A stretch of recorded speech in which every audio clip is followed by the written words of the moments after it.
ನಮಸ್ತೆ, welcome back to my another mini vlog. ಇವತ್ತಿನ ಮಧ್ಯಾಹ್ನದ ಊಟಕ್ಕೆ ಚಪಾತಿ ಮತ್ತೆ ಕುಂಬಳಕಾಯಿ ಪಲ್ಯ ಮಾಡಿದ್ದೆ. ಊಟ ಎಲ್ಲ ಮುಗಿಸ್ಕೊಂಡು ಸ್ವಲ್ಪ ಗ್ರೋಸರಿ ಶಾಪಿಂಗ್ ಇತ್ತು ಅಂತ ವಾಲ್ಮಾರ್ಟ್ಗೆ ಬಂದಿದ್ದೀವಿ. ಅಮೆರಿಕ ಅಂದಿದ ತಕ್ಷಣ ಮೊದಲು ನೆನಪಾಗೋದು ಇಲ್ಲಿಯ ಟ್ರಾಫಿಕ್ ರೂಲ್ಸ್, ಹಾಗೆ ಅದನ್ನ ಫಾಲೋ ಮಾಡೋ ರೀತಿ. ಎಂಟ್ರೆನ್ಸ್ ಮುಂದೆ 2 ಜೀಬ್ರಾ ಕ್ರಾಸಿಂಗ್ ನೋಡಿದ್ರಿ. ಒಂದು ಎಂಟರ್ ಆಗೋರ್ಗೆ, ಇನ್ನ ಒಂದು ಎಕ್ಸಿಟ್ ಆಗೋರ್ಗೆ.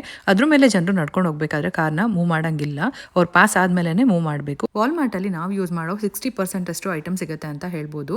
ಈವನ್ ತೆಂಗಿನಕಾಯಿ ಇಂಡಿಯಾ ಬಜಾರ್ಗಿಂತ ಇಲ್ಲೇ ಫ್ರೆಶ್ ಆಗಿರುತ್ತೆ. ಸೌತೆಕಾಯಿ, ನಿಂಬೆಹಣ್ಣು, ಟೊಮೆಟೊ, ಅವಕ್ಯಾಡೋಸ್ ಮತ್ತೆ ಡಿಫ್ರೆಂಟ್ ಕಲರ್ಸ್ ಇರೋಂಥ ಕ್ಯಾಪ್ಸಿಕಮ್ಸ್ ಎಲ್ಲಾನು ನಮ್ಗೆ ಇಲ್ಲಿ ಸಿಗುತ್ತೆ. ಕೆಲಸ ಮಾಡೋರ್ಗೆ, ಅಡುಗೆ ಮಾಡೋಕ್ಕೆ ಟೈಮ್ ಇಲ್ಲ ಅನ್ನೋರ್ಗೆ ಈ ತರ ಗಳಿರುತ್ತೆ. ಫ್ರೂಟ್ ಗಳಾಗಿರ್ಬೋದು ಅಥವಾ ವೆಜಿಟೇಬಲ್ ಸಲಾಡ್ಸ್ ವಿತ್ ಡ್ರೆಸ್ಸಿಂಗ್ ಕೂಡ ಇಟ್ಟಿರ್ತಾರೆ.